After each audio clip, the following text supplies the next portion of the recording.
আপনি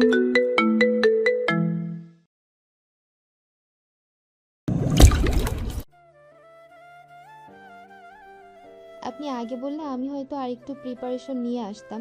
anyway, I understand family crisis আমাকে মনে করেছেন। That's enough. চলুন, আশা করি সব ঠিকঠাক সামলে নিতে পারবো। আদ্রিয়ানের ওষ্ঠকোণে এক চিলতে স্বস্তির হাসি ফুটে উঠল। মেহসানার এই সহজভাবে মেনে নেওয়াটা তার ভেতরে দুশ্চিন্তাটা অনেকটাই কমিয়ে দিয়েছে। দ্রুতবেগে গাড়িটি এগিয়ে চলল গন্তব্যের দিকে। Thanks miss sound box. আকস্মিক আদ্রিয়ানের এমন সম্বোধনে চোখ পাকিয়ে তাকালো মেহসানা। আবার আদ্রিয়ান দুষ্টু হেসে বলল, এই সম্বোধনটা যাওয়ার নয় মিস, সে আপনি যতই ক্লোজ হন না কেন। বেলা বাড়ার সাথে সাথে আদ্রিয়ানদের বাড়িতে মেহমানদের আনাগোনা শুরু হয়েছে। ভেতরে চাপা গুঞ্জনি বলে দিচ্ছে কাঙ্ক্ষিত অতিথিরা এসে পৌঁছেছেন। ড্রয়িং রুমে প্রবীণদের আসর জমে উঠেছে। আদ্রিয়ানের আম্মু আর মেহমানদের মুরব্বীরা মিলে হাসি মুখে কুশল বিনিময় করছেন। মিষ্টি আর নিমকির রেকাবি এগুলো এক হাত থেকে অন্য হাতে ঘুরছে। এলাচ দেওয়া চায়ের সুঘ্রাণে ম করছে সমস্ত ড্রয়িং রুম। ওদিকে অন্দরে সাবরিনাকে সাজানোর গুরু দায়িত্ব পড়েছে মেহসানার কাঁধে। সাবরিনা কিছুটা আড়ষ্ট হয়ে বসে আছে আয়নার সামনে। মেহসানা অতি নিপুণ হাতে ওর চুলে একটা জুঁই ফুলের গাজরা জড়িয়ে দিয়ে হেসে বলল, এত নার্ভাস হওয়ার কিছু নেই Sabrina. You look obviously gorgeous. আর রাহাত ভাই তো তোমার নিজেরই পছন্দের মানুষ, তাই না? সাবরিনা লাজুক হেসে নিচের দিকে তাকিয়ে রইল। হঠাৎ আদ্রিয়ান দরজার আড়াল থেকে উকি দিয়ে বলল, আর ইউ রেডি গাইস? মেহমানরা কিন্তু ওয়েট করছে। মেহসানা ভ্রু কুচকে আদ্রিয়ানের দিকে তাকিয়ে বলল, একটু ধৈর্য ধরুন মিস্টার। সাবরিনাকে রেডি করতে টাইম তো লাগবেই। Just give us 5 minutes. Adrian মুচকি হেসে প্রস্থান করলো। কিছুক্ষণ পর সাবরিনাকে নিয়ে ড্রয়িং রুমে প্রবেশ করলো মেহসানা। নিচু মস্তকে সাবরিনা গুরুজনদের সালাম দিয়ে তাদের সম্মতিক্রমে সোফায় বসলো। রায়াদের দৃষ্টি তখন তার উপর নিবদ্ধ। রায়াদের মা রুম্পা বেগম সাবরিনার থুতনিটা ধরে মুখটা তুলে ধরে মৃদু হেসে বললেন, মাশাআল্লাহ, ছবি দেখেছিলাম ঠিকই, কিন্তু সামনাসামনি মেয়েটি আমার হীরের টুকরো। রায়াত, তোর পছন্দ তো দেখছি লাজবাব। রায়াদ লাজুক হাসলো। পরিবেশটা সহজ করে দিতে আদ্রিয়ানের বাবা সোফায় একটু নড়ে চড়ে বসে বললেন, আসলে আপনার মেয়ে পছন্দ হলে আমাদের ইচ্ছে ছিল অনুষ্ঠানটা খুব দ্রুত করার। পাশ থেকে রায়াদের মা সম্মতিসূচক মাথা নাড়িয়ে বললেন, এমন আসমানি হুরকে হাত ছাড়া করা যায় ভাই সাহেব? মেয়ে আমাদের খুব পছন্দ। রায়াদের বাবা এবার যোগ করলেন, হ্যাঁ, আর বড় কথা এই মাসের ভেতরেই রায়াদের ছুটি শেষ হয়ে যাবে। তাই আমরাও চাচ্ছি এই মাসের মধ্যেই আকাদ আর ছোটোখাটো একটা রিসেপশন সেরে নিতে। বিয়ের পর সাবরিনাকে মাকেও তো ইকু যেতে হবে, প্রসেসিং করতে কিছু সময় লাগবে। So you want to short as soon as possible. Mehsana পাশ থেকে সাবরিনার হাতটা আলতো করে চেপে ধরল। সাবরিনার দৃষ্টিতে আনন্দ, আবেগের মিশেল। আদ্রিয়ান এবার চায়ের কাপে শেষ চুমুক দিয়ে বলল, ডিসিশন ফাইনাল তাহলে। রুম্পা বেগম খুশিতে সাবরিনাকে একটা সোনার আংটি পরিয়ে দিয়ে বললেন, হ্যাঁ, সামনে শুক্রবারই বরকতময় দিন, ওই দিনই তাহলে পবিত্র কাজটা হোক না হয়। সাবরিনা এক ঝলক রায়দের দিকে তাকিয়ে পরক্ষণে দৃষ্টি সরালো। হাসি কান্না, আনন্দ আর অনাগত ভবিষ্যতের একরাশ পরিকল্পনা নিয়ে ড্রয়িং রুমে সেই আসরটি একটি সার্থক পরিণতির দিকে এগিয়ে চলল। অন্তর্গামী সূর্যের ম্রিয়মান আভায় গ্রাম্য পথটি মায়াবী রূপ ধারণ করেছে। দুপাশে সোদামাটির ঘ্রাণ আর বাঁশঝাড়ের সরসরের শব্দে সন্ধ্যাকালীন এক নিস্তব্ধতা বিরাজমান। পেনকিলারের প্রভাবে শরীর থেকে শ্রান্তি হাঁটছে। তৃষার ব্যথারা প্রশমিত। পল্লী প্রকৃতির কোলে ঘেঁষে মেঠো পথ ধরে হাঁটছিল ওরা তিনজন, আর্য, তৃষা, টুইঙ্কেল। টুইঙ্কেল হঠাৎ আর্যর দিকে তাকিয়ে কৌতূহলী কণ্ঠে শুধালো, পাপা, লুক, ফড়িংগুলো ওভাবে কেন উঠছে? ওর আর দে ড্যান্সিং? আর্য হেসে নিচু করে টুইঙ্কেলকে কোলে তুলে নিল। ওর নাকে নাক ঘষে বলল, Maybe Mama they are enjoying the evening just like us. তোমার ভালো লেগেছে? টুইঙ্কেল তৃষার দিকে হাত বাড়িয়ে বলল, ভীষণ। বাট বানি, তুমি কেন এত সাইলেন্ট? পাপা তোমাকে বকেছে আর ইউ আপসেট? তৃষা অপ্রস্তুত হয়ে হাসলো। আর্যর দিকে তাকাতেই দেখলো লোকটা একটা ভ্রু নাচিয়ে ওর দিকে তাকিয়ে আছে। তৃষা টুইঙ্কেলের গাল টিপে দিয়ে বলল, না সোনা, বানি একদম ঠিক আছে। আসলে গ্রামের এই শান্ত বিকেলটা বানিকে মেসমেরাইজড করে দিয়েছে। আর্য তৃষার কানের কাছে মুখ নিয়ে ফিসফিসিয়ে বলল, নাকি সকালে সেই পেশেন্টের অ্যাক্সিডেন্টের কথা ভেবে এখনো? ওকে কথার ইতি টানতে না দিয়ে তৃষা ওর বাহুতে আলতো কিল বসিয়ে দিয়ে ফুঁসে উঠল। টুইঙ্কেল আছে তো, একটু তো লজ্জা পান। আর্য অট্ট হাসিতে হেসে উঠল। টুইঙ্কেল খিলখিল করে হেসে বাবার গলা জড়িয়ে ধরল। ঠিক তখনই নদীর পাড় ঘেঁষে থাকা বিশাল শিমুল গাছটা নিচে ওদের দৃষ্টি স্থির হলো। নদীর এই শান্ত জলের পটভূমিতে দেখা যাচ্ছে আরিশাকে, কিন্তু একা নয়। ওর সামনে একটা ছেলে হাঁটু গেড়ে বসে আছে, হাতে একটা টকটকে লাল গোলাপ। তৃষা বিস্ময়ে হা হয়ে গেল। ও মাই আল্লাহ, ওটা কি আরিশা? আর ছেলেটা কে? আর্যর চোখ দুটো কিঞ্চিত সরু হয়ে এলো। তৃষা তৎক্ষণাৎ ওদিকে এগিয়ে যেতে গেলে আর্য হাত আঁকড়ে ধরল। তৃষা অবাক হয়ে প্রশ্নাত্মক দৃষ্টি মেলতেই আর্য বলল, এখন ওখানে যেও না, জাস্ট লিভ দেম অ্যালোন। কিন্তু সব কিন্তু উত্তর হয় না। তুমি বাসায় চলো, আমি বুঝিয়ে বলছি। রজনীর নিস্তব্ধতা চরাচর খেয়ে গ্রাস করেছে। মোহসানা আদ্রিয়ানদের বাড়ির প্রশস্ত ছাদের কার্নির ঘেঁষে দণ্ডায়মান। নৈশ সমীরণে তার অবিন্যস্ত কেশরাশি দুলছে। মাথার উপর অন্তত নক্ষত্র বিথি আর রূপলি চাঁদের স্নিগ্ধ জ্যোৎস্নায় চরাচর যেন এক মায়াবী রূপালী চাদরে আবৃত। নৈশভোজের পর হামিদা বেগম কিছুতেই মেহসানাকে যেতে দেননি। অগত্যায় বিজন রাতে আকাশের পানে চেয়ে নির্জনতা উপভোগ করছিল সে।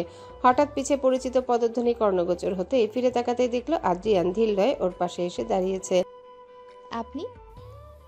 আনইজি লাগছে? না। তাহলে একটু দাঁড়ানোর পারমিশন পাচ্ছি? অফকোর্স। ক্ষণিকের নিস্তব্ধতা আকস্মিক মেহসানা নীরবতা ভেঙে কৌতূহলী কণ্ঠে শুধালো, আচ্ছা, একটা বিষয় খুব জানতে ইচ্ছে করছে, কিছু মনে না করলে বলি। আদ্রিয়ান ওর দিকে ভরসা সূচক দৃষ্টি মেলতেও বলতে শুরু করলো, জাহানারা আন্টিদের সাথে আপনাদের রিলেশনটা ঠিক কেমন? আই মিন আর্য ভাইয়ারা তো খুলনার মানুষ, আর আপনারা এখানে। এই স্ট্রং বন্ডিংটা শুরু হলো কিভাবে? অ্যাকচুয়ালি আম্মু আর জাহানারা আন্টি ছোটবেলায় বেস্ট ফ্রেন্ড। আর্য ভাই যখন মেহরিনের জন্য ওর ফ্যামিলি ছেড়ে চলে আসে, তখন ও ছিল একদম একা। তখন জাহানারা আন্টি আম্মুকে রিকোয়েস্ট করেছিলেন আর্যর খেয়াল রাখার জন্য। মেহসানা মন্ত্রমুগ্ধের মতো শুনছিল। আদ্রিয়ান আবারও বলতে লাগলো, আম্মু তখন নিজের পরিচয় গোপন রেখে আর্য আর টুইনকেলকে নিজের কাছে আশ্রয় দেন। আর্য শুরুতে জানতোই না যে আম্মু ওর মায়ের বন্ধু। He just new us as a helpful family. এভাবেই আমাদের মধ্যে ওই ফ্যামিলি বন্ডিংটা তৈরি হয়েছে, যা এখন একটা পার্মানেন্ট রিলেশন টার্ন করেছে। মেহসানা মুগ্ধ হয়ে বলল, ইটস সো হার্ট টাচিং। মানুষের বিপদে ভাবে ছায়ার মতো পাশে থাকাটা সত্যিই rare. Now I understand why this bond is so special.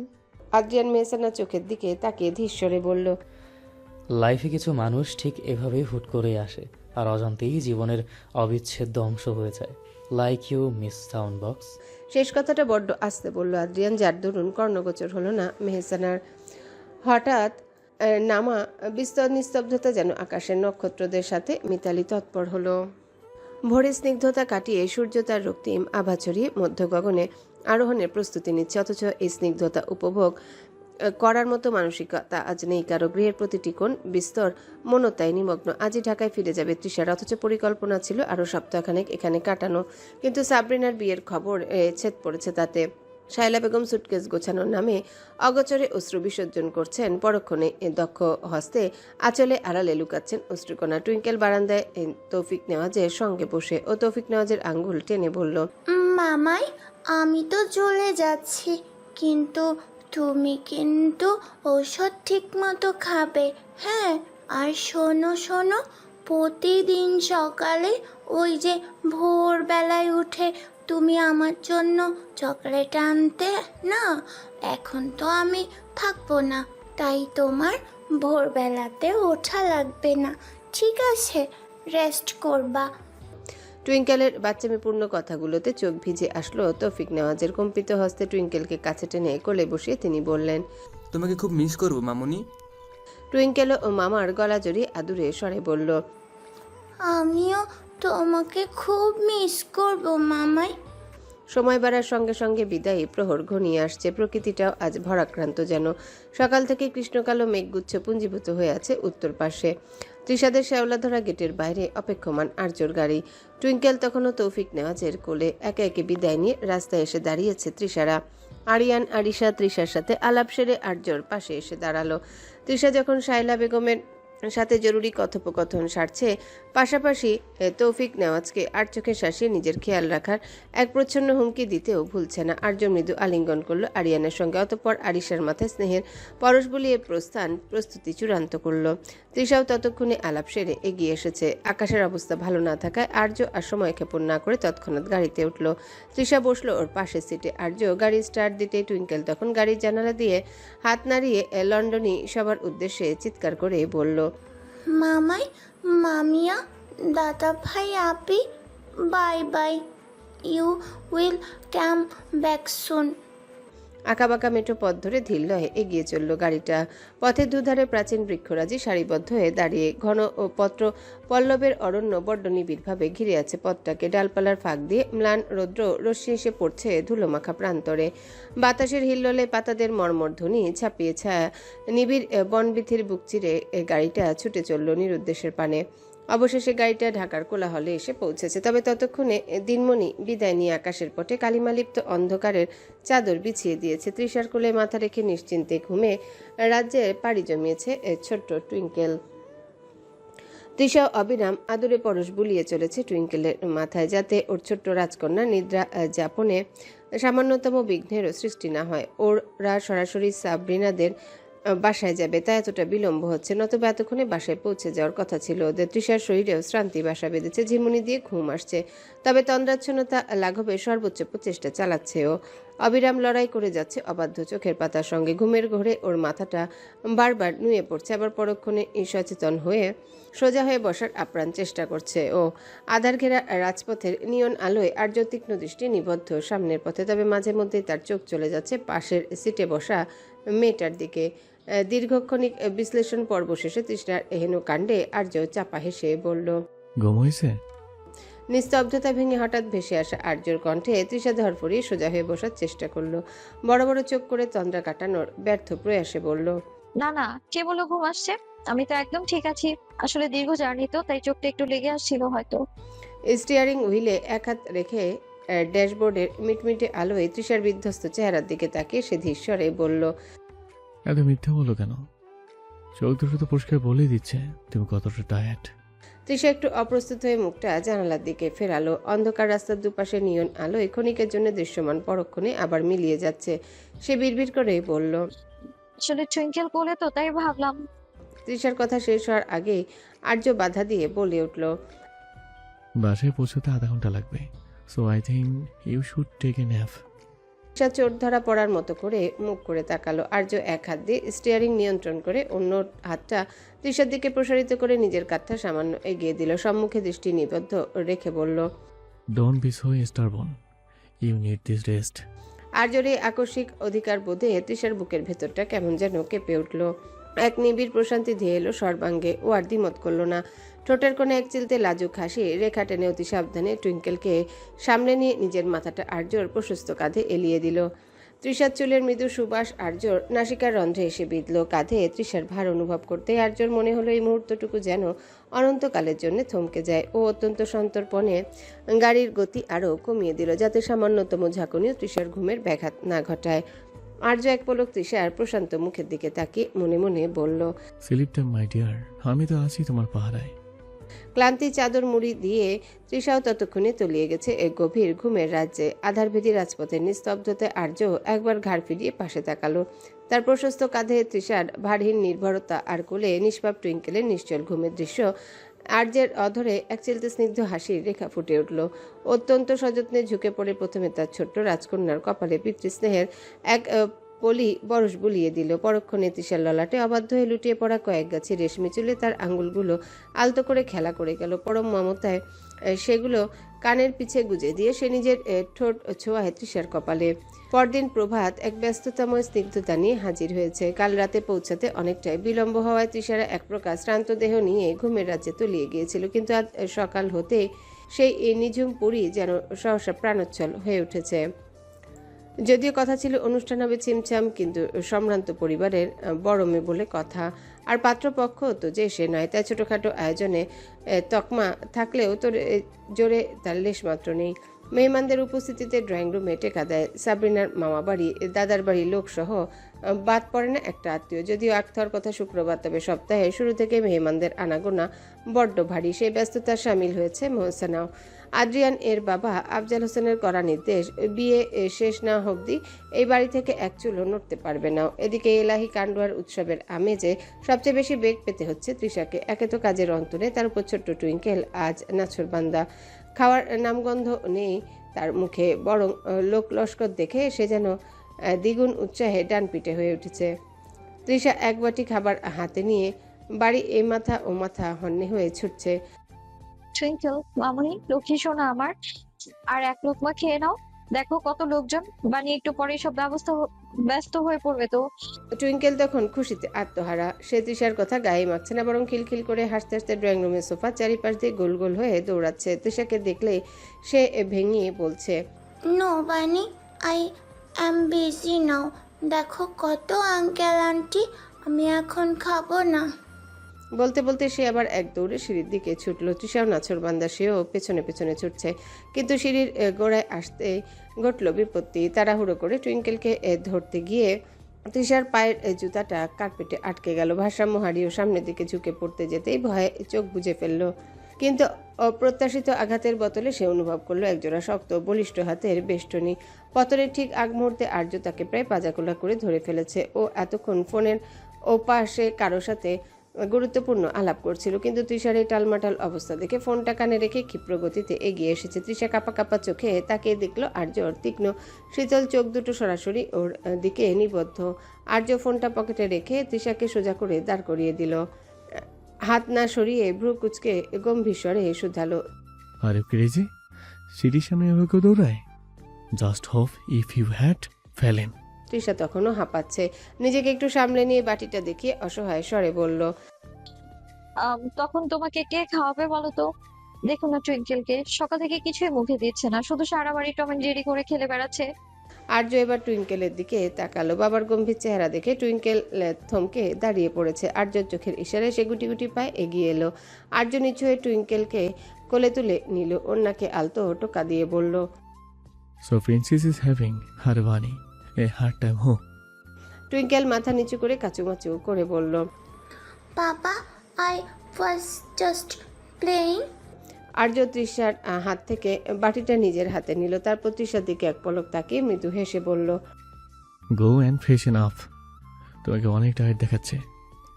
I will handle this little fairy. তুমি না খেলে তোমার পাপাও কিন্তু আজ খাবে না। ডান।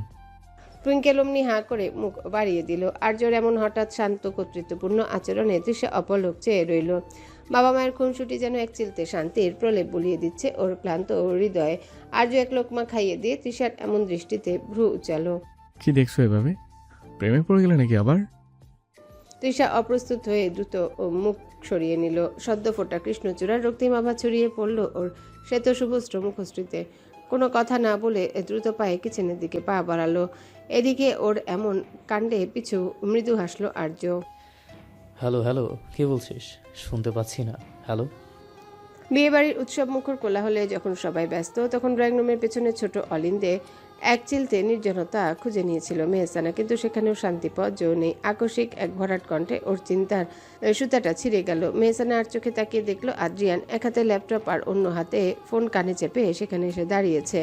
পরনে নেভি ব্লু ক্যাজুয়াল শার্ট, হাত দুটো বরাবরের মতোই কোণই পর্যন্ত গোটানো। মেহসানার দিকে এক পলক তাকিয়ে ওষ্ঠকোণে এক চিলতে দুষ্টু হাসির রেখা ফুটিয়ে ফোনে বলতে লাগলো, আরে না Rafi, I understand your point, but তুই যে স্পিকারের কথা বলছিস সেটার এখন কোনো দরকার নেই। I mean no need of an external sound box. এমনিতেই বাসায় যে হাই ভলিউমের natural sound box already present আছে, তাতে আর নতুন কোনো নয়েজ পলিউশনের প্রয়োজন পড়বে না। I am already living with a live DJ.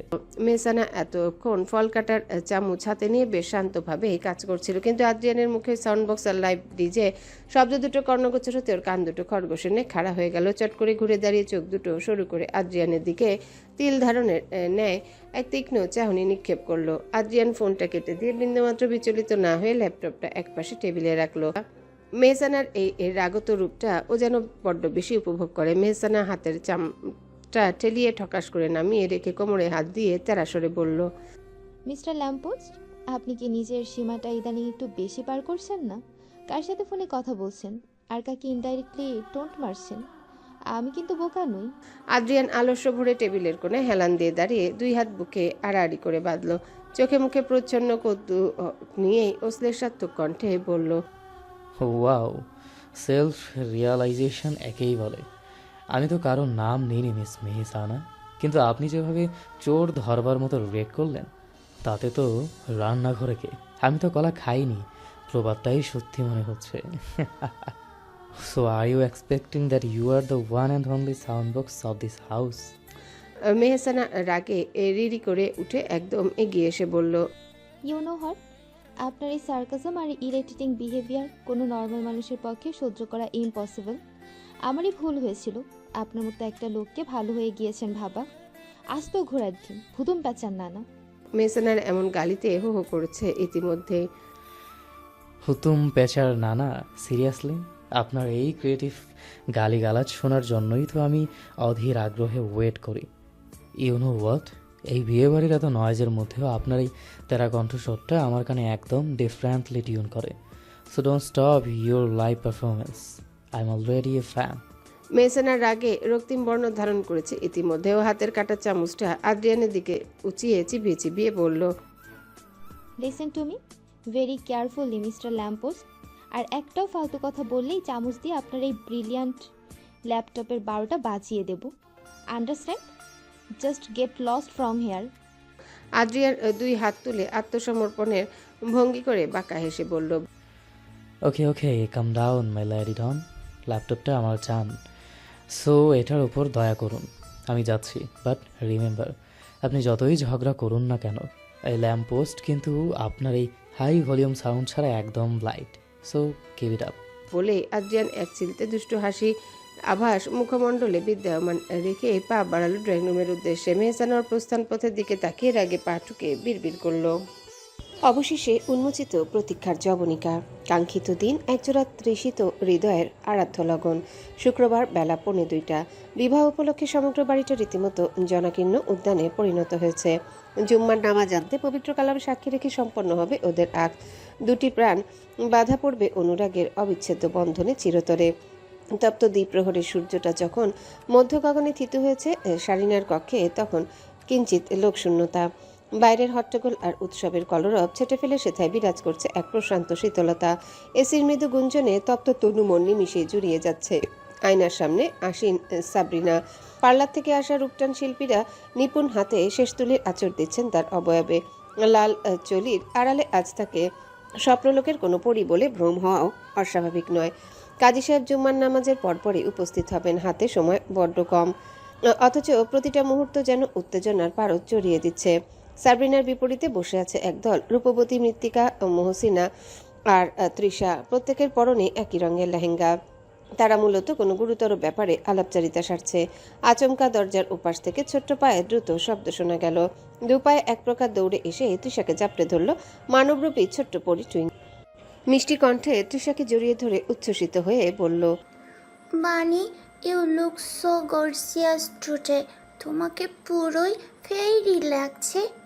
Trisha আলতো হাতে টুইঙ্কেলকে নিজের বুকের সাথে লেপটে নিল। অতঃপর ওর চিবুক উঁচিয়ে নিজের বাদামি দৃষ্টি ওর নীলাভ চোখে স্থির করে এক চিলতে মৃদু হাসল। পরক্ষণে ওর দৃষ্টি ব্যস্ত হলো মানবরূপী ছোট্ট পরিটির সৌন্দর্য বিশ্লেষণে। তুলতুলে তুষার শুভ্র দেহে আলালে দুলালি বলে মনে হচ্ছে ওকে। ফুলেল হাসিতে গালের টোলটা স্পষ্ট হচ্ছে। তৃষা ওর কপালে একটা চুমুখে আহ্লাদি সুরে বলল, my little princess, thank you so much baby. কিন্তু তোমাকেও তো একদম ডিজনি ওয়ার্ল্ডের বারবি ডলের মতো লাগছে। মাশাআল্লাহ, my princess is looking so cute. Twinkle ওর 2 হাত নেড়ে খুশিতে ডগমগ হয়ে উত্তর দিল, নো বানি, তুমি সবচেয়ে বেশি প্রিটি। নো প্রিন্সেস, তুমি। না, তুমি। তৃষা আর টুইঙ্কেলের এই খুনসুটি যেন ঘরের গুমট উত্তেজনা নিমিষে হাওয়ায় উড়িয়ে দিল। টুইঙ্কেল ওর ছোট ছোট হাত দিয়ে তৃষার গাল টিপে দিয়ে বলল, ওকে বাবা, আমরা দুজনই অনেক প্রিটি। তৃষা হেসে আর চোখে আয়নার দিকে তাকিয়ে দেখলো সাবরিনা লাজুক হাসছে। টুইঙ্কেলকে কোলে বসিয়ে নিয়ে ফিসফিস করে বলল, তবে আজকে তোমার সাবু পেঁপেকে একটু বেশি সুন্দর লাগছে সুইটহার্ট। টুইঙ্কেল খুশিতে গাল ফুলিয়ে বলল, yes, she is looking like a red rose. মৃত্তিকা আর মেহসানা এতক্ষণ ওদের এই মিষ্টি কাণ্ড দেখছিল। মেহসানা এগিয়ে এসে টুইঙ্কেলের নাকি আলতো টোকা দিয়ে বলল, এই যে স্নো হোয়াইট, শুধু বানিকে প্যাম্পার করলে হবে? আমাদের কেমন লাগছে সেটা তো বললে না। টুইঙ্কেল ঘাড় ঘুরিয়ে সবাইকে একবার দেখে নিয়ে বেশ গম্ভীর ভঙ্গিতে বলল, তোমরাও অনেক সুন্দর, কিন্তু আমার বানির মতো না। বানি ইজ স্পেশাল। ওর কথা শুনে পুরো ঘরে হাসির রোল পড়ে গেল। তৃষা ওকে আরো একবার জড়িয়ে ধরে কপালে চুমু খেয়ে পড়ল। Thanks for the compliment my cutie pie. এবার চলো, সবাই আসার আগে আমরা সবাই মিলে একটা গ্র্যান্ড সেলফি তুলি। বলতে দেরি সবগুলো একযোগে সাবরিনাকে বিদায় জানিয়ে দল বেঁধে কক্ষ ছেড়ে বেরিয়ে পড়ল। উদ্দেশ্য বাড়ির সম্মুখভাগে সজ্জিত বাগানটায় ছবি তোলা। ঘড়ির কাঁটা তখন অপরাহ্নে 4টা ছুঁই ছুঁই। আগ সুসম্পন্ন হয়েছে অনেকক্ষণ আগে। এবার সেই বহু প্রতীক্ষিত দর্পণ দর্শন। নবদম্পতি পাশাপাশি বসে আরশিতে একে অপরের মুখচ্ছবি দেখছে। চারিদিকের উৎসব মুখরতে আত্মীয় স্বজন পরিবেষ্টিত হয়ে আছে যুগল। হঠাৎ পাশে দাঁড়িয়ে থাকা মেহসানা তীক্ষ্ণ নজর আটকে গেল পাশের জটলায়। রায়াতদের বাড়ি থেকে আসা একদল তরুণী আদ্রিয়ানকে ঘিরে ধরেছে। আদ্রিয়ানও বেশ সহাস্যে তাদের সাথে বাক্যালাপে মগ্ন। কিন্তু মেহসানার ধৈর্যের বাঁধ তখন ভাঙল যখন দেখলো একটা মেয়ে আদ্রিয়ানের অতি সন্নিকটে এসে দাঁড়িয়েছে এবং অনর্থক ঘনিষ্ঠ হওয়ার চেষ্টা করছে। বুকের ভেতরটা এক নিমিষে জ্বলে উঠল অভিমান। হাতের মুঠোয় থাকা পুষ্প মঞ্জুরিগুলো সশব্দে মেঝেতে নিক্ষেপ করে এসে গটগট করে আদ্রিয়ানের পাশ দিয়ে এগিয়ে গেল। তীব্র এক ঝলক রোষদীপ্ত চাহনি আদ্রিয়ানের ওপর নিক্ষেপ করে দাঁতে দাঁত চেপে বিড়বিড় করে উঠল। অসভ্যতা, নির্লজ্জতার একটা সীমা থাকা উচিত। বলেই সে ঝড়ের বেগে প্রস্থান করলো। আদ্রিয়ানের অপ্রস্তুত বিমূঢ় চাহনি নিক্ষেপপূর্বক ঠায় দাঁড়িয়ে রইল। পরক্ষণে কিছু বলতে যেতে ও দেখলো মেহসানা পুনরায় অগ্নিদৃষ্টি নিক্ষেপ করে স্থান ত্যাগ করেছে। আদ্রিয়ান মুহূর্তকাল কিংকর্তব্য বিমূঢ় হয়ে দাঁড়িয়ে রইল। পরক্ষণেই সম্বিত ফিরে পেয়ে সে মেহসানার পদাঙ্ক অনুসরণ করলো। জনাকীর্ণ অন্দরমহল ছাড়িয়ে মেহসানা তখন বাড়ির প্রান্তসীমায়। বাগান বিলাসের ঘন ঝোপ আর বকুলতলার নিবিড় ছায় এক নির্জন স্তব্ধতায়। আদ্রিয়ান পেছন থেকে বেশ কয়েকবার অনুচ্চস্বরে ডাকলো, কিন্তু মেহসানার কর্ণকুহরে সে আহ্বান পৌঁছালো না, কিংবা সে পৌঁছাতে দিল না। তার দ্রুতগামী পদযুগল যেন মাটির সাথে এক নিগুড় দ্বন্দ্বে মেতেছে। অবশেষে নিরুপায় হয়ে আদ্রিয়ান ক্ষিপ্র গতিতে এগিয়ে গিয়ে মেহসানার কোমল কবজিটি সজোরে আঁকড়ে ধরল। মেহসানা চমকে উঠল। পরক্ষণে চটকা মেরে হাত ছাড়ানোর বৃথা চেষ্টা করে রুদ্ধ কণ্ঠে বলে উঠল, হাত ছাড়ান বলছি, সাহস তো কম নয় আপনার। আদ্রিয়ান ধীর স্থিরভাবে ওর চোখের দিকে তাকিয়ে শান্ত স্বরে শুধালো, হঠাৎ এমন ঝড়ের বেগে চলে এলে যে? প্রবলেমটা কি তোমার? অন্তত কিছু তো বলো। মেহসানা এবার আগ্নেয়গিরির ন্যায় ফেটে পড়ল। প্রবলেম আমার নয়, প্রবলেম আপনার ক্যারেক্টারের। ওই মেয়েগুলোর সাথে যেভাবে দাঁত কেলিয়ে ফ্ল্যাট করছিলেন, ইট ওয়াজ সো ডিসগাস্টিং। মনে হচ্ছিল যেন আপনি আজকের ব্রাইড গ্রুম। আদ্রিয়ান এবার কৌতুকের হাসি সংবরণ করতে পারল না। ওর চোখের মণি দুটো সরু হয়ে এলো। অধরে খেলে গেল এক চিলতে দুষ্টুমির রেখা। সে মেহসানার দিকে কিছুটা ঝুঁকে ফিসফিস করে বলল, ও রিয়েলি? তো are you jealous miss Mehsana? Mehsana তাচ্ছিল্যের সুরে উত্তর দিল, জেলাস মাই ফুড। আপনার মতন অ্যাটেনশন সিকারকে নিয়ে হিংসে করার মতো রুচি আমার নেই। I just hate cheap mentality.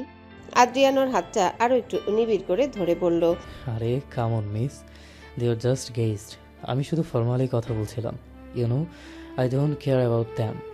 Mehsana পুনরায় হাত ছাড়ানোর চেষ্টা করে ধরা গলায় বলল, don't try to sugar coat everything. আপনার ফর্মালিটি আমার আর সহ্য হচ্ছে না। So please leave my hand and go back to your fan club. Adrian মৃদু হেসে মেহসানার হাত ছেড়ে দিয়ে বলল। ওকে। আদ্রিয়ানকে সত্যি সত্যি চলে যেতে দেখে মেহসানার বুকের ভেতরটা যেন হু হু করে উঠল। অভিমানে গলার কাজটা বুঝে আসলেও রাগেও ফেটে পড়ল। পেছন থেকে তীক্ষ্ণ স্বরে চেঁচিয়ে উঠল, বাহ, খুব তো কথা শোনানো হচ্ছে দেখছি। মনে হচ্ছে আমি যা বলি আপনি তাই অক্ষরে অক্ষরে পালন করেন। আদ্রিয়ান থমকে দাঁড়িয়ে পেছন ফিরল। চোখে মুখে কৃত্রিম বিস্ময়ে ফুটিয়ে বলল, কেন? তুমিই তো বললে leave my hand and go back. আমি তো জাস্ট তোমার হুকুম তামিল করছিলাম। So why are you shouting now? Mehsana দ্রুত পায়ে ওর সামনে এসে দাঁড়িয়ে আঙ্গুল উঁচিয়ে রাগে কাঁপতে কাঁপতে বলল, অ্যাক্টিং একদম বন্ধ করুন আদ্রিয়ান। আপনি খুব ভালো করেই জানেন আমি কখন কি মিন করি। এতক্ষণ ধরে চলে যাওয়ার নাম নেই, আর ফ্যান ক্লাবের কথা বলতে অমনি গদগদ হয়ে ফিরে যাচ্ছেন। আদ্রিয়ান এক কদম এগিয়ে এলো। মেহসানার চোখের খুব কাছে চোখ রেখে নিচু স্বরে বলল, অদ্ভুত তো, গেলে দোষ, না গেলেও দোষ। আসলে প্রবলেমটা ফ্যান ক্লাবে নয় মেহসানা, প্রবলেমটা তোমার এই ইনসিকিউরিটি আর একগুঁয়েমিতে। Why don't you just admit that you can tolerate anyone near me? Mehsana এবার স্তব্ধ হলো। আসলে তো আদ্রিয়ান যেখানে খুশি যাদের সাথে খুশি কথা বলুক, ওর এত খারাপ লাগছে কেন? তবে কি না না, নিজের অবচেতন মনের অনুভূতিটা হৃদগহীনে এই বদ্ধ করে শুকনো ঢোক গেলে আদ্রিয়ানের দিকে তাকালো ও সঙ্গে সঙ্গে আদ্রিয়ান বাম ভ্রুটা ঈষৎ নাচিয়ে শুধালো। কি হলো বলো বলো।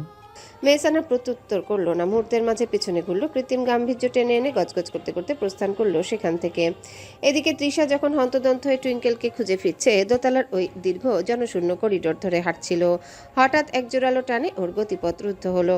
কিছু বুঝে ওঠার আগে এক বলিষ্ঠ হাত ওর কবজি টেনে ধরলো এবং মুহূর্তের ব্যবধানে তৃষা নিজেকে আবিষ্কার করলো একটি রুদ্ধদ্বার কক্ষের দরজার সাথে লেপ্টে থাকা অবস্থায়। ভয়ে আর বিস্ময়ে তৃষার আখি পল্লব নিমিষেই বুঝে এলো, হৃৎপিণ্ডের ধুকপুকানি যেন কানের পর্দায় আছড়ে পড়ছে।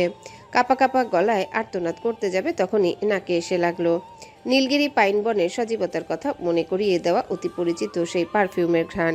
ধীরে ধীরে চোখ মেলে তৃষা দেখলো সামনে দাঁড়িয়ে স্বয়ং আর্য। আর্যর তীক্ষ্ণ আর নেশাতুর চাহনি দেখে তৃষা কিছুটা আশ্বস্ত হলেও পরক্ষণে কপট রাগ ফুটিয়ে তুলল চোখে মুখে। ওষ্ঠাধর কিঞ্চিত ফুলিয়ে অভিমানের সুরে বলে উঠল, উফ আল্লাহ, আপনি এমন অশুভতা করলেন কেন বলুন তো? জানটা তো প্রায় বেরিয়ে গিয়েছিল আমার। আর্য কোনো উত্তর দিল না, পরিবর্তে সে আরো এক কদম এগিয়ে এলো। তাদের মধ্যকার ব্যবধানটুকু প্রায় শূন্যে মিলিয়ে গেল। তৃষার রেশমি চুলের গহন অরণ্যে নিজের মুখাবয়ব ডুবিয়ে দিয়ে এক গভীর তৃষ্ণার্ত দীর্ঘশ্বাস ত্যাগ করলো আর্য। তৃষার গলার কাছে ওর তপ্ত নিঃশ্বাস আছড়ে পড়ছে। আর্য অতি মৃদু স্বরে বলল, এই বিয়ের চক্করে পরে কতক্ষণ নিজে জানটাকে কাছে পাইনি বলো তো? দম আটকে আসছিল। I was literally focusing. Trisha এবার কিছুটা হকচকিয়ে গেল। আর্যর কথা শুনে সরল মনে আশঙ্কার মেঘ জমল। ও খানিকটা ঘাবড়ে গিয়ে আর্যর বুক ঠেলে নিজেকে সরিয়ে নেওয়ার চেষ্টা করে শুধালো, সাফোকেশন? কিন্তু আপনার তো আগে কোনো শ্বাসকষ্টের সমস্যা ছিল না, হঠাৎ এখন এমন মনে হচ্ছে কেন? আপনি ঠিক আছেন তো? আর্য তৃষার এহেন সারল্যে নিঃশব্দে হেসে উঠল। অতঃপর তৃষার কানের লতি ছুঁয়ে থাকা ঝুমকোটা আলতো করে নেড়ে দিয়ে রসিকতার সুরে বলল, স্টুপিড গার্ল, অক্সিজেন যদি সারাক্ষণ আড়ালে থাকে তাও কি সুস্থ মানুষের শ্বাস নিতে কষ্ট হয় না? আর্যর কথার অন্তর্নিহিত অর্থ বুঝতে তৃষার এক মুহূর্ত দেরি হলো না। লজ্জার আবেশে ওর গাল দুটো নিমিষে রক্ত জবান্নায় রাঙা হয়ে উঠল। ও দৃষ্টি নত করে বিড়বিড় করে বলল, সবসময় উল্টাপাল্টা ডায়লগ শুনিয়ে আমাকে দুর্বল করার চেষ্টা, হ্যাঁ?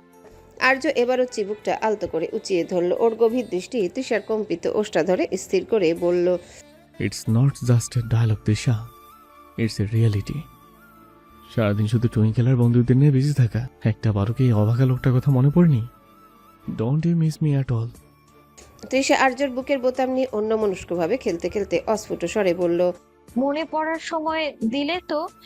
আপনি তো সারাক্ষণ ছায়ার মতো পিছু ছাড়ছেন না। আর্য হঠাৎ তৃষাকে নিজের সঙ্গে মিশিয়ে বন্ধন নিবিড় করে বলল। বিয়ে করেছে কি পিছু ছাড়তে নাকি? তৃষা লাজুক হেসে মুখ লুকালো আর্যর বক্ষদেশে। অতিক্রান্ত হলো খানিকক্ষণ। হঠাৎ নীরবতা ভেঙে আলতো করে আর্যর বুক ঠেলে নিজেকে কিছুটা সরিয়ে নিল তৃষা। আর্যর বিস্ময়ে মাখানো দৃষ্টি তোয়াক্কা না করে এক কৃত্রিম গাম্ভীর্য ওষ্ঠা ধরে মেখে তৃষা বলে উঠল, বিয়ে করেছেন কই শুনি? এ কি আদৌ কোনো বিয়ে হলো? আর্য ভ্রু কুচকে অবাক হয়ে তাকালো। ওর বিস্ময় যেন আকাশ স্পর্শ করছে। What? Why are you saying Tisha? বিয়ে হয়েছিল না মানে? তৃষা এবার দুহাত কোমরে রেখে ঝংকার দিয়ে উঠল, ওটা বিয়ে? কত স্বাদ ছিল বিয়ের সময় লাল বেনারসি পরে রাজকীয় ঢঙে ছবি তুলবো, ক্যান্ডিড শট নিব, রিলস বানাবো। কিন্তু আপনার কারণে তো তার কিছুই হলো না। ওইটুকু সময়ের জন্য আপনার ওই নির্জন ঘরে বন্দি থাকতে গিয়ে আমি আমার লাইফ টাইম মেমোরিজ মিস করলাম। It's so unfair. আর্য এবার একগাল হেসে বলল, ও এই ব্যাপার? তাহলে কি তোমার শখ মেটাতে আবার আরেকটা বিয়ে করা উচিত ম্যাডাম? তৃষা এবার হঠাৎ করেই সত্যি সত্যি রেগে গেল। ধরা গলায় বলল, জীবন তো আর স্টার জলসা কিংবা জি বাংলার সিরিয়াল নয় যে বছরে 4-5 বার বিয়ে হবে আর প্রতিবার গ্র্যান্ড সেলিব্রেশন হবে। আর বিয়ে তো বিয়ে, একটা প্রপার হানিমুনেও গেলাম না আমরা। কোনো রোমান্টিক ডিনার নেই, লং ড্রাইভ নেই, সবকিছুই কেমন যেন দায় সারা। I hate this captain. বলেই তৃষার এক মুহূর্ত সেখানে দাঁড়ালো না। ওড়নার আঁচল সামলে গটগট করে কক্ষ ছেড়ে বেরিয়ে গেল। আর্য সেখানে প্রস্তর মূর্তির ন্যায় স্তব্ধ হয়ে দাঁড়িয়ে। কোত্থেকে কি হয়ে গেল ওর পুরুষালী মস্তিষ্ক তা অনুধাবন করতে সম্পূর্ণ ব্যর্থ হলো। এক মুহূর্ত আগেও যে মেয়েটা ওর বুকে মুখ লুকিয়ে প্রেমের আবেশে মগ্ন ছিল, পরক্ষণে সে এমন আগ্নেয়গিরির মতো ফেটে পড়ে প্রস্থান করলো কেন? তার জোর বোধগম্য হলো না। সে শুধু অস্ফুট স্বরে বিড়বিড় করলো, you mean are unpredictable, really unpredictable. রাত্রির নিবিড় স্তব্ধতা তখন চরাচরে ঘনিয়ে এসেছে। জানালার ওপাশে ঝিঝি পোকার অবিশ্রান্ত গুঞ্জন যেন এক তন্দ্রালু আবহের সৃষ্টি করেছে। বিবাহের সমস্ত কাজের অবসান ঘটিয়ে তৃষা সবেমাত্র টুইঙ্কেলকে ঘুম পাড়িয়ে নিজের অবসন্ন শরীরটা বিছানায় এলিয়ে দিয়েছিল। হঠাৎ দরজায় অত্যন্ত মৃদু কড়া নাড়ার শব্দ হলো। তৃষা ধরফরিয়ে উঠে বসলো। ওড়নাটা গায়ে জড়িয়ে নিয়ে গলার স্বর কিছুটা সংযত করে বলল, আসুন, দরজা খোলাই আছে। কক্ষতলে প্রবেশ করলো আর্য। ওকে দেখে তৃষা মুখটা কিঞ্চিত ঘুরিয়ে নিল। কপট গাম্ভীর্য বজায় রেখে জানালার বাইরের অন্ধকারের দিকে দৃষ্টি নিবদ্ধ করলো। আর্য কোনো কথা না বলে ধীর পদে এগিয়ে এলো এবং তৃষার একদম গা ঘেঁষে বিছানায় বসলো। তৃষা নড়ে চড়ে বসলো। আবার এখানে কেন? আর্য কোনো উত্তর না দিয়ে পকেট থেকে দুটো নীল রঙের খাম বের করে তৃষার কোলের উপর রাখলো। তৃষা ভ্রু কুচকে খাম দুটোর দিকে তাকিয়ে শুধালো, এসব কি? Open it. তৃষা প্রথমে নিতে না চাইলেও কৌতূহলের বশবর্তী হয়ে খামটা খুলল। ভেতরে তাকাতেই ওর চোখের মণি দুটো বিস্ময়ে বড় বড় হয়ে গেল। কক্সবাজারের দুটো রিটার্ন এয়ার টিকিট। ও অবাক হয়ে আর্যর দিকে তাকাতেই আর্য আলতো হেসে বলল, হানিমুনের কথা বলেছিলে না? So this is it. আগামীকাল বিকালে ফ্লাইট, শুধু তুমি আর আমি। তৃষা টিকিট দুটো হাতে নিয়ে কিছুক্ষণ স্তব্ধ হয়ে রইল। মনের ভেতরের অভিমানের বরফটা গলতে শুরু করলেও দুষ্টুমি করার লোভটা সামলাতে পারল না। সে ঠোঁট উল্টে টিপ্পনি কেটে বলল, হানিমুনে গিয়ে কি হবে? সব আকাম তো আগেই করা শেষ, এখন টিকিট দেখিয়ে লাভ কি? আর্য এবার বেশ শব্দ করে হেসে উঠল। তৃষার কাঁধে হাত রেখে ওকে নিজের দিকে টেনে নিয়ে লহমায় বলল, আরে জান, ওটা তো ছিল ঘরোয়া বাসন, আর এটা হবে অফিসিয়াল হানিমুন। ওটার ফিলিংস আলাদা আর এটার ফিলিংস সম্পূর্ণই আলাদা। Don't mix them up. Trisha আর্যর বুকে একটা মৃদু কিল মেরে লজ্জায় লাল হয়ে গেল। আর্যর কপালে একটা দীর্ঘ চুমুখে অস্ফুট স্বরে বলল, আসলে ক্যাপ্টেন কখনো তার লেডি লাভকে হারতে দেয় না। You want this right, my queen. দিগন্ত ও বিস্তৃত নীল জলরাশির অবারিত বিস্তারের মাঝে নীলিমা এসে মিশেছে সমুদ্রের অতলে। ফেনিল উর্মিমালা অবাধ্য তটরেখায় আছড়ে পড়ে এক নিরন্তর জলতরঙ্গ সৃষ্টি করছে। দোদুল্যমান ঝাউবনের মর্মর ধ্বনি আর সমুদ্রের গম্ভীর গর্জন মিলেমিশে এক অলৌকিক সুরলহরী তুলছে বালুকা বেলায়। তপ্ত বালুকণা অস্ত রবির আলোয় স্বর্ণবর্ণ ধারণ করেছে। ঘণ্টাখানেক আগে তৃষা, আর্য আর টুইঙ্কেল এসে পৌঁছেছে এই স্বপ্নের সৈকতে। কথা ছিল এই যাত্রা হবে শুধু একজোড়া হৃদয় নিভৃত আলাপনের, কিন্তু ওই ছোট্ট পরিটিকে ছেড়ে আসা আর্যর পক্ষে যেমন সম্ভব ছিল না, তৃষার মাতৃসুলভ হৃদয়েও তা সইত না। আর্য দ্বিধায় ছিল ঠিকই, কিন্তু তৃষাই জেদ ধরে টুইঙ্কেলকে সঙ্গে নিয়েছে। এখন এই সমুদ্র তীরে ওরা কেবল এক দম্পতি নয়, এক পূর্ণাঙ্গ সুখী পরিবার। বর্তমানে ওরা সমুদ্রের একদম কোল ঘেঁষে দাঁড়িয়ে থাকা এক অভিজাত হোটেলের সুইটে অবস্থান করছে। কক্ষের এক প্রান্ত জুড়ে বিশাল কাচের দেয়াল, যা ভেদ করে বাইরে নীল জলরাশি আর ফেনিল সমুদ্রের উদ্দাম নৃত্য স্পষ্ট দৃশ্যমান। টুইঙ্কেল জানালার কাচের উপর ছোট ছোট হাত রেখে উত্তেজনায় কাঁপছে। ও বারবার লাফিয়ে উঠে আর্যর শার্ট নিচ থেকে টেনে ধরে আধো আধো কণ্ঠে আবদার করছে, পাপা, লুক অ্যাট দ্যাট ওয়েভাস। চলো না নিচে যাই, আমি সেই সাদা ফোনগুলো ধরবো। আর্য আলতো হেসে টুইঙ্কেলকে কোলে তুলে নিল। ওর নাকে নাক ঘষে আদুরে স্বরে বলল, নো প্রিন্সেস, এখন যাওয়া যাবে না। সান অলরেডি সেট করেছে, আর এখন যাওয়ার সময়। ইটস লিটল বিট ডেঞ্জারাস নাও। আমরা কাল সকালে যাব, ওকে? টুইঙ্কেল এবার সাহায্যপ্রার্থী হয়ে ঠোঁট উল্টে তৃষার দিকে তাকালো। তৃষা তখন ড্রেসিং টেবিলের সামনে দাঁড়িয়ে নিজের অবিন্যস্ত চুলগুলো ঠিক করছিল। আয়নায় আর্য আর টুইঙ্কেলের খুনসুটি দেখে ওর অধরে এক চিলতে মায়া মাখানো হাসি ফুটে উঠল। সে এগিয়ে এসে টুইঙ্কেলের চিবুক ছুঁয়ে বলল, আরে ডোন্ট বি আপসেট বেবি, পাপা তো ঠিকই বলেছে। এখন বাইরে অনেক ঠান্ডা, চলো আমরা বরং এই বড় গ্লাসটার সামনে দাঁড়িয়ে সমুদ্র দেখি। Look how beautiful it is. Twinkle এবার জেদ ধরে বসলো।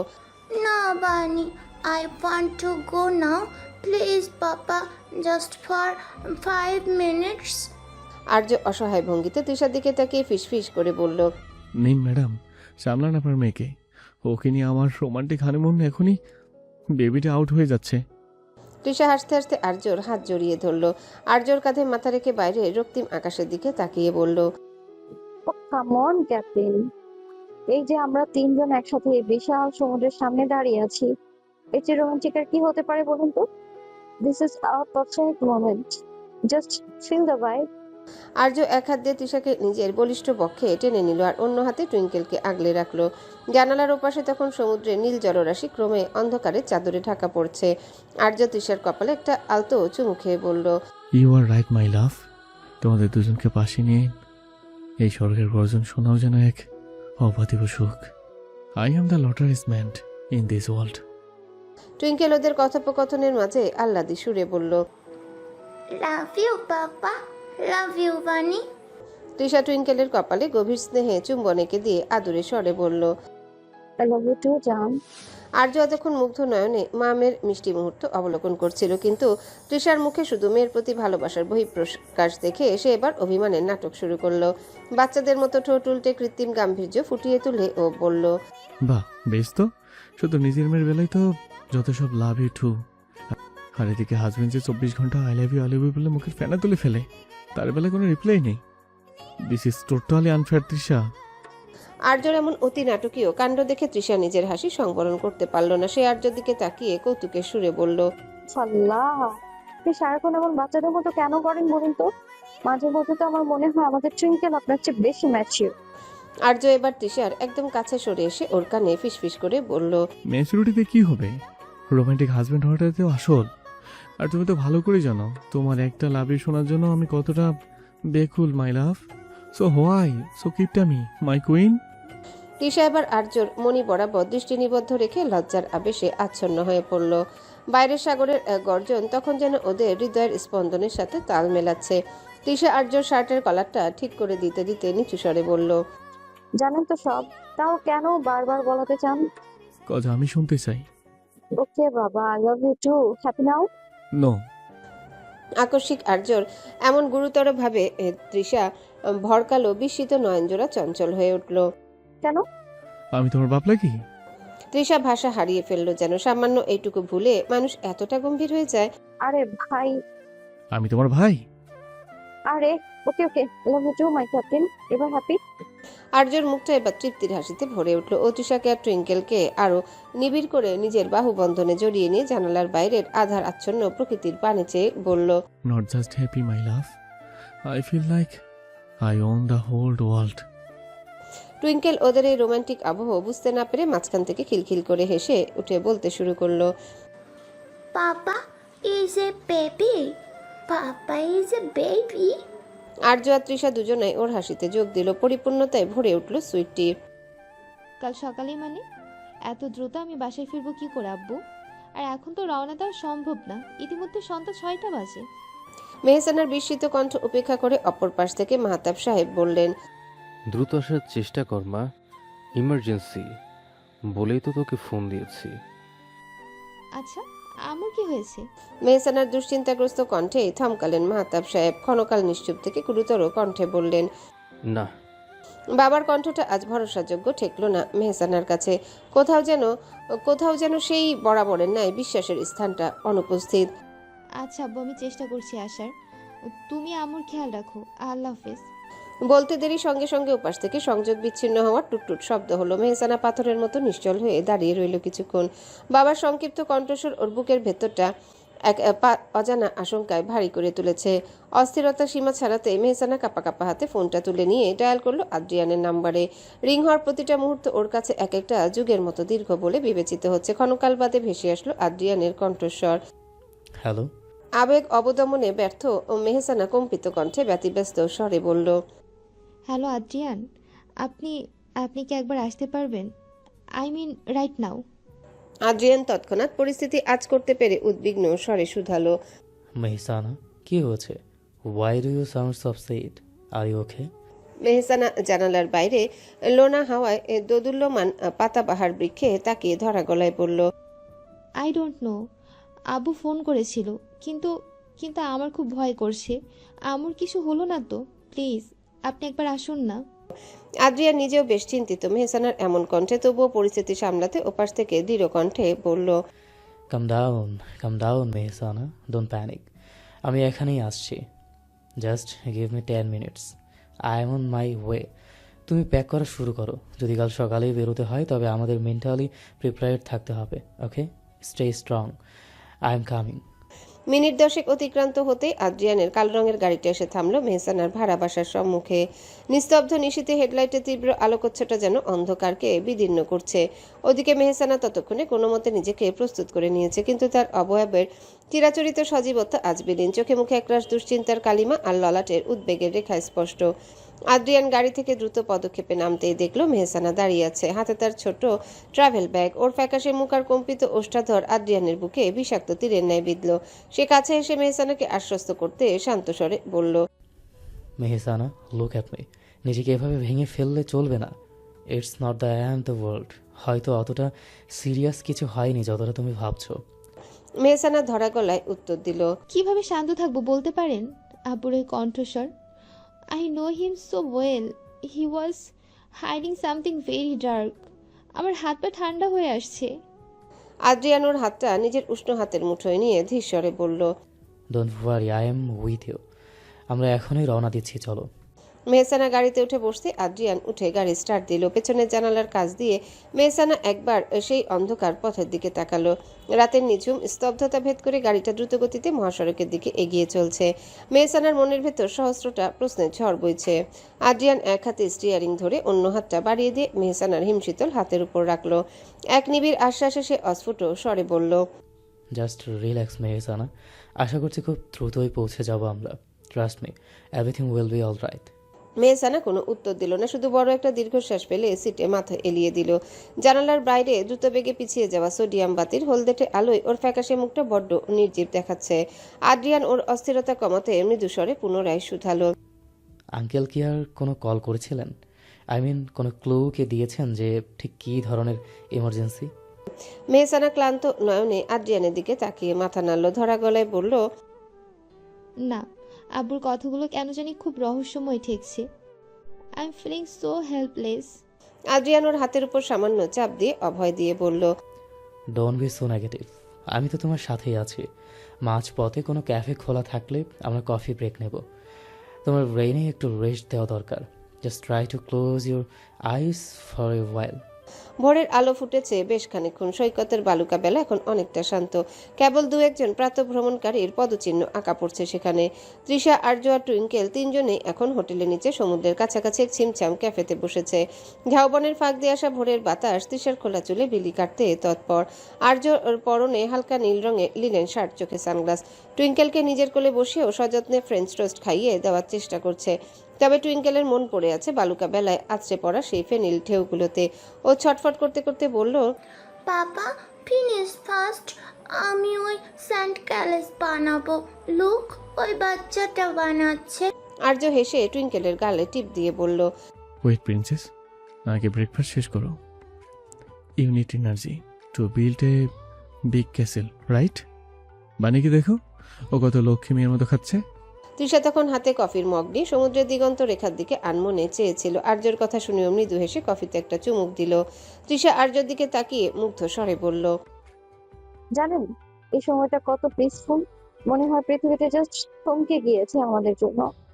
থ্যাংক ইউ ক্যাপ্টেন, আমাকে এখানে নিয়ে আসার জন্য। আর্য তৃষার চোখের দিকে গভীর দৃষ্টিতে তাকিয়ে নিচু স্বরে বলল, তোমাকে খুশি দেখতে পাওয়াটাই তো আমার মেইন গোল মাই লাভ। আর এই সমুদ্র, এইটা তো জাস্ট একটা ব্যাকড্রপ। আসল বিউটি তো আমার সামনেই বসে আছে। তৃষা লজ্জায় একটু ইতস্তত করে কফির মগে মনোযোগ দিয়ে প্রসঙ্গ পাল্টাতে বলল, ও কাম অন, সবার সঙ্গে এমন ফ্লার্ট করবেন না তো। বাই দ্য ওয়ে, আজ কিন্তু আমি টুইঙ্কেলকে নিয়ে ওয়াটার বাইক রাইড দিব। ইউ আর নট ইনভাইটেড, ওকে?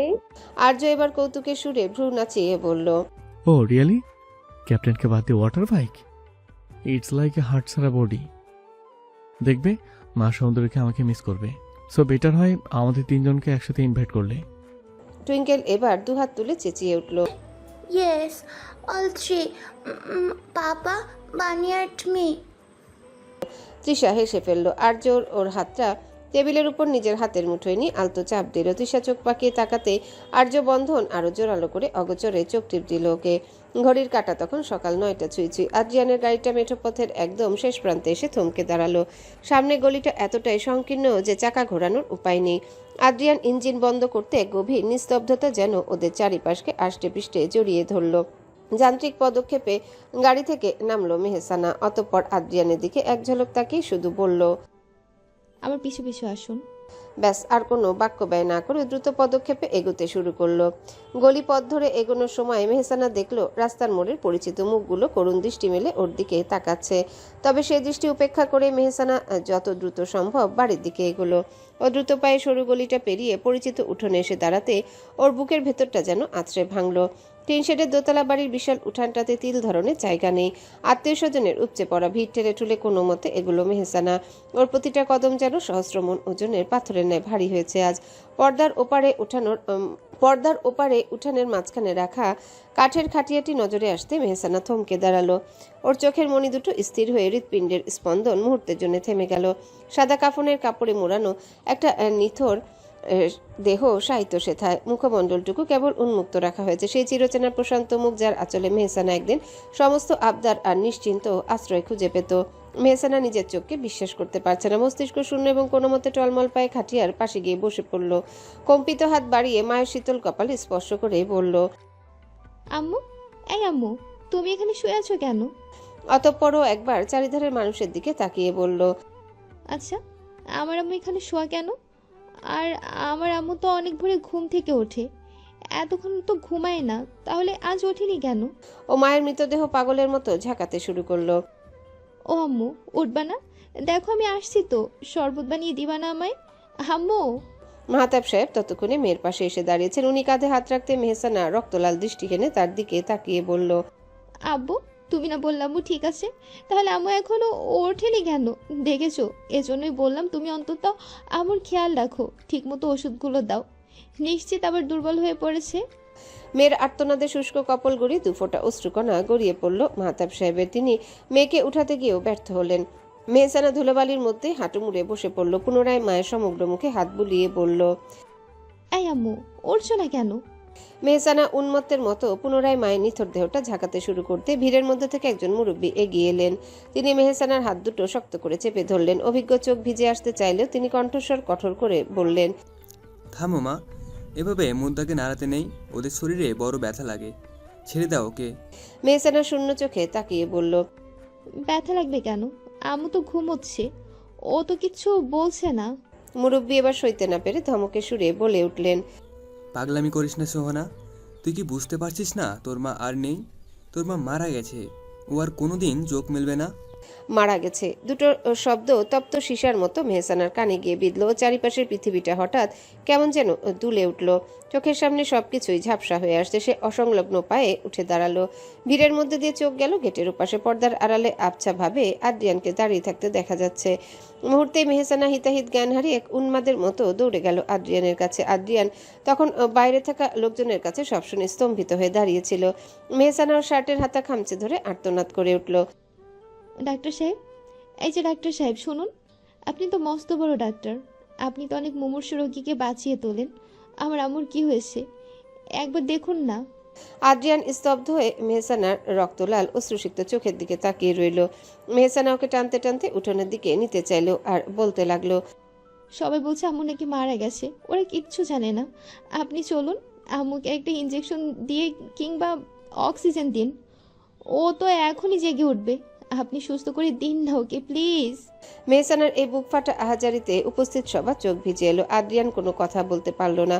কেবল যন্ত্রণাকাতর চোখে মেহসানাকে দুহাতে আগলে ধরার চেষ্টা করলো। মেহসানা আদ্রিয়ানের বুকে মাথা রেখে ডুকরে কেঁদে উঠে পড়ল, আপনি ডাক্তার হয়ে চুপ করে আছেন?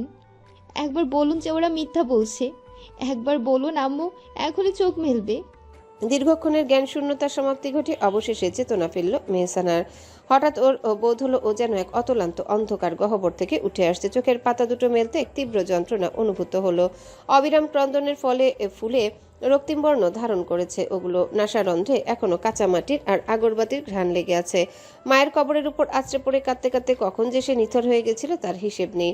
মেহসানা স্লথ নজরে চারিপাশে তাকালো। ঘরের ভেতর বিকালের ম্লান আলো এসে পড়েছে। মাহতাব সাহেব এতক্ষণ শিওরে বসেছিলেন, কিন্তু মেয়ের জ্ঞান ফেরার আগেই কোনো এক প্রয়োজনে উঠে বাইরে গেছেন। এখনও শয্যাপাশে নিঃশব্দে বসে আছে আদ্রিয়ান। ও আজ বড় দোটানায়। বাড়িতে ফোন করে কেবল এটুকুই জানিয়েছে যে জরুরি একটা কাজে ওকে শহরের বাইরে আসতে হয়েছে। করেছে। মেহসানার বাড়িতে অবস্থানের বিষয়টি অতি সন্তর্পণে গোপন রেখেছে, কেননা ওর পরিবার যদি জানতে পারে মেহসানার মা মারা গেছেন, তবে তারা সহমর্মিতা জানাতে এখনই এখানে চলে আসতে চাইবে। কিন্তু এই মুহূর্তে মেহসানার বাড়ির যে পরিস্থিতি, তাতে কোনো নতুন মানুষের ভিড় বা বাড়তি আনুষ্ঠানিকতা আদ্রিয়ান মোটেও কাম্য মনে করছে না। আকস্মিক মেহসানার সামান্য নড়াচড়া টের পেয়ে সে ওর দিকে ঝুঁকে এলো। মেহসানা ধরফড়িয়ে উঠে বসলো। ওর চোখের চাহনি তখনও ঘোরের মধ্যে। আদ্রিয়ানকে দেখে ও পাগলের মতো ওর হাত দুটো খামচে ধরলো। শুষ্ক ওষ্ঠাধর কাঁপিয়ে বিড়বিড় করে বলতে লাগলো, আমরা আমার বাড়িতে পৌঁছে গেছি। আমি তো বিছানায়, ইস, ঘুমিয়ে পড়েছিলাম তাই না? কিন্তু কিন্তু আমি আমি কতটা বাজে একটা স্বপ্ন দেখেছিলাম জানেন? মনে হচ্ছিল আম্মু আমাকে ছেড়ে চলে গেছে। একটা সাদা কাফনে আম্মু শুয়েছিল, সবাই কাঁদছিল। ও গড, কি ভয়ানক একটা দুঃস্বপ্ন। আদ্রিয়ান স্তব্ধ হয়ে রইল। মেহসানার এই অস্বীকার করার চেষ্টা ও হৃদয়ে রক্তক্ষরণ ঘটাচ্ছে। মেহসানা এবার বিছানা থেকে নামার চেষ্টা করে ব্যতিব্যস্ত হয়ে বলল, আমি এখনই আম্মুর কাছে যাব। আম্মু নিশ্চয়ই আমার জন্য শরবত বানিয়ে বসে আছে। কতক্ষণ ঘুমালাম আমি? আম্মু রাগ করবে তো? আদ্রিয়ান ওর পথ আগলে দাঁড়িয়ে ধীর কণ্ঠে বলল। মেহসানা, প্লিজ শান্ত হও, নিজেকে সামলাও। মেহসানা আদ্রিয়ানকে সরিয়ে দিতে চাইলে উন্মাদের ন্যায় আওড়ালো, কেন শান্ত হব? আম্মু একা আছে। আমি গিয়ে বলবো যে স্বপ্নটা কত খারাপ ছিল। শুনুন তো, আমাকে যেতে দিন। আদ্রিয়ান বিন্দুমাত্র নড়ল না। হঠাৎ মেহসানার মনের গহীনে সেই রূঢ় সত্যটা তীরের মতো বিঁধল। জানালার ওপাশে উঠানের সেই শূন্য খাটিয়ার আগরবাতির অবশিষ্টাংশ ওর চোখে পড়তে ও হিমশীতল বরফের ন্যায় জমে গেল। স্বপ্ন নয়, এটাই তবে ধ্রুব সত্য। মেহসানা এবার বাঁধ ভাঙা কান্নায় ভেঙে পড়ল। শরীরটা কাঁপতে কাঁপতে মেঝেতে লুটিয়ে পড়তে নিলে আদ্রিয়ান ক্ষিপ্র হাতে ওকে আগলে নিল। মেহসানা আদ্রিয়ানের বুকের মাঝে মুখ লুকিয়ে আর্তনাদ করে উঠল। কেন এমন হলো মিস্টার সার্জন? আম্মু কেন কথা বলছিল না? আমি এখন কাকে মা বলে ডাকবো? আমার পৃথিবীটা কেন এক নিমিষে অন্ধকার হয়ে গেল? আদ্রিয়ান কোনো সান্ত্বনার ভাষা খুঁজে পেল না। ও কেবল পরম মমতায় মেহসানাকে নিজের বলিষ্ঠ বক্ষে জড়িয়ে ধরল। অপরাহ্নের ম্লান রৌদ্রলোকে নীলাভ জলরাশির বক্ষস্থলে স্বর্ণালী মায়ার বিস্তার করছে। তটরেখায় আছড়ে পড়া অবাধ্য উর্মিমালার ফেনিল উচ্ছ্বাসে বেলা ফুরাবার তোড়জোড়। চরাচর গ্রাস করছে সমুদ্রের আর্দ্র হিমেল হাওয়া। তৃষা আর আর্য বালুকা বেলা এক জনাকীর্ণ প্রান্তে দাঁড়িয়ে। সমুদ্রের রূপান্তর অবলোকন করতে করতে তৃষা নিজের গায়ের উপর ওড়নাটা একটু টেনে নিল। হাড় কাঁপানো না হলেও এই হিমেল বাতাসে অদ্ভুত শীতলতা মিশ্রিত। আর্য তৃষার এই সামান্য সংকুচিত হওয়াটা লক্ষ্য করল। সে নিঃশব্দে তৃষার একদম কাছে সরে এসে নিজের বলিষ্ঠ হাত দিয়ে ওর কাঁধ জড়িয়ে ধরল। আর্যর পুরুষ উষ্ণতায় তৃষার মনে এক পরমাশ্রয়ের আভাস দিলেও পরক্ষণে ওর খেয়াল হলো ওরা বর্তমানে সৈকতে জনাকীর্ণ স্থানে রয়েছে। আশেপাশে অসংখ্য পর্যটকের আনাগোনা। তৃষা কিছুটা লজ্জিত হয়ে আর্যর বাহুবন্ধন থেকে সরে যেতে চাইল। তৃষা মৃদুস্বরে বলল, আরে শান্ত, মানুষজন কি ভাবছো বলো তো? সবাই এদিকেই তাকাচ্ছে। আর্য তৃষাকে সরতে না দিয়ে বরং বন্ধন আরো জোরালো করলো। ওর অধরে সে পরিচিত কৌতুক মাখা হাসি। তৃষার একদম কানের কাছে মুখ নিয়ে গভীর স্বরে বলল, লেট দেম লুক। তাতে কি হয়েছে? আমি তো আমার নিজের বউকে আগলে রেখেছি। আর এই লোনা বাতাসে তোমার এই কাঁপুনিটুকু কমানোর রাইট তো কেবল আমারই, তাই না বলো? তৃষা আর্যর বুকের শক্ত আবরণে নিজেকে সঁপে দিল। লোকলজ্জার ভয়টা তখনও কাটেনি। সে আর্য শার্টের হাতা খামচে ধরে ফিসফিস করে বলল, ক্যাপ্টেন, আপনার এই পাবলিক প্লেসে ডিসপ্লে অফ অ্যাফেকশন মাঝে মাঝে আমার না বড্ড বিব্রত করে। অন্তত ট্রিঙ্কেলের কথা তো ভাবুন, ও যদি রেখে ফেলে। আর্য তৃষার বোকা কথায় ঠোঁট টিপে হাসলো। পাশেই টুইঙ্কেল তখন সাগরের ফেনা নিয়ে খেলায় মত্ত। আর্য তৃষার থুতনিটা আলতো করে উঁচিয়ে ধরে সরাসরি ওর চোখের মনি বরাবর দৃষ্টি নিবদ্ধ করলো। দ্বিগুণ গাঢ় কণ্ঠে বলল, টুইঙ্কেল এখন তার স্যান্ড ক্যাসেল নিয়ে ব্যস্ত। আর তাছাড়া ও তো জানি ওর বাবা ও বাণীকে কতটা ভালোবাসে। So relax my queen, just feel the moment. Trisha লজ্জায় আর্যর বুকে মুখ লুকালো। আর্যর কপালে আলতো করে নিজের ওষ্ঠাধর ছুঁয়ে দেওয়ার পর মুহূর্তে পাশ থেকে টুইঙ্কেলের তীক্ষ্ণ খুশি চিৎকার ভেসে এলো। Papa, Bunny, look here. See what I have made. ওরা দুজনেই কিছুটা অপ্রস্তুত হয়ে তড়িঘড়ি করে একে অপরকে ছেড়ে দিল। ওদের থেকে হাত দুয়েক দূরে টুইঙ্কেল বালুর এক চমৎকার দুর্গ বানিয়েছে। তৃষা আর আর্য হাত ধরাধরি করে ওর কাছে গিয়ে হাঁটু মুড়ে বসলো। টুইঙ্কেল গর্বিত ভঙ্গিতে ক্যাসেলটা দেখিয়ে বলল, This is warehouse. ওই দেখো বড় গেটটা, ওখান দিয়ে পাপা আসবে আর ছোট গেট দিয়ে বানি আর আমি। তৃষা মুগ্ধ নয়নে ক্যাসেলটার দিকে তাকিয়ে বলল, ও মাই প্রিন্সেস, আমাদের ছোট্ট বাড়িটা একদম তোমার মতো কিউট হয়েছে। আর্য পাশ থেকে টুইঙ্কেলের বালুমাখা গালটা টেনে দিয়ে কৌতুকের সুরে বলল, বাট প্রিন্সেস, পাপার গেটটা বড় কেন? আমি কি মোটা নাকি? টুইঙ্কেল খিলখিল করে হেসে উঠে আর্যর গলা জড়িয়ে ধরল। নো বাবা, তুমি তো সুপার হিরো, তাই তোমার এন্ট্রিটা বড় হওয়া চাই। তৃষা আর্যর দিকে তাকিয়ে মুচকি হাসলো। আর্য তৃষার হাতটা নিজের হাতের মুঠোয় নিয়ে আলতো চাপ দিয়ে কানের কাছে ফিসফিস করে বলল, শুনলে তো, সুপার হিরো কুইনও কিন্তু চাটিকিনি কথা নয়। So get ready for more রোমাঞ্চ। তৃষা এবার মুঠোয় থাকা আর্যর হাতের তালুতে চিমটি কাটলো। আর্য মৃদু আর্তনাদ করে উঠতে তৃষা রাগত কণ্ঠে বলল। আর্য বাচ্চাদের মতো মুখ করে বলল, এইখানে বিশর্মের কি হলো? আমি যদি একটু রোমান্টিক না হই তাহলে আমার টুইঙ্কেলের আর একটা ভাই বোন আসবে কোথা থেকে বলো? তৃষা অগ্নিদৃষ্টি হেনে তাকাতেই আর্য নিষ্প্রাণ মুখশ্রী টুইঙ্কেলের দিকে নিবদ্ধ করে বলল, কি মাম, তুমি চাও না তোমার একটা ছোট ভাই কিংবা বোন আসুক? তৃষা দাঁতে দাঁত চেপে বলল, হ্যালো বন্ধুরা, পরবর্তী পার্ট খুব তাড়াতাড়ি আসবে, তো সবাই অপেক্ষায় থাকো।